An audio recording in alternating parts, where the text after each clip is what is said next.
జగన్ పన్నిన ఉచ్చులో ఓ రకంగా బాగుపడ్డారనమాట. అదే ఇప్పుడు ఒక రకంగా బీజేపీతో పొత్తు ఉంటుందా ఊడుతుందా అనడానికి కారణమైంది. జగన్ ఫస్ట్ నుంచి ఆ లిస్టులు రిలీజ్ చేస్తూ ఉండడం, ఇప్పటికి 10 లిస్టులు రిలీజ్ చేశాడు. 9 నేను లిస్టులు రిలీజ్ చేసి ఈ 9 లిస్టుల ఇంపాక్ట్తో అంటే ఈ ఏడోదో ఆరో దగ్గర అలా వరుసపెట్టి చేస్తున్నారు. మిగతాది ఎమ్మెల్యే క్యాండిడేట్లు సేమ్ అని చెప్తున్నారు.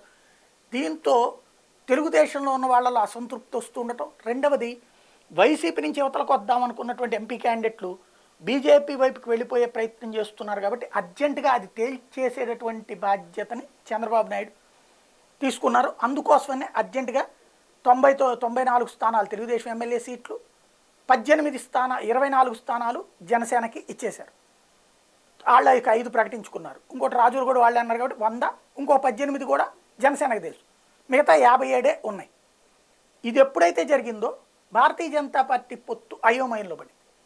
ఈ తొందరపాటు చర్య కింద వాళ్ళు భావిస్తున్నారు. ఎందుకంటే వాళ్ళు బలంగా కోరుకునేటువంటి సీట్లలో రాజమండ్రి ఉంటుంది, విజయవాడ సెంట్రల్ ఉంటుంది, అట్లాగే విశాఖపట్నం ఉంటుంది, అనకాపల్లి ఉంటుంది. ఇట్లాంటి అంటే వాళ్ళకు కూడా బలమైనటువంటి సీట్లు అట్లాంటివి అవి వస్తాయి అనుకుంటే అక్కడ కాస్త ఎప్పుడైతే అవి వెళ్ళిపోయినాయో ఇప్పుడు ఓన్లీ పార్లమెంటు స్థానాలని నమ్ముకునినే పొత్తు పెట్టుకోవాలి.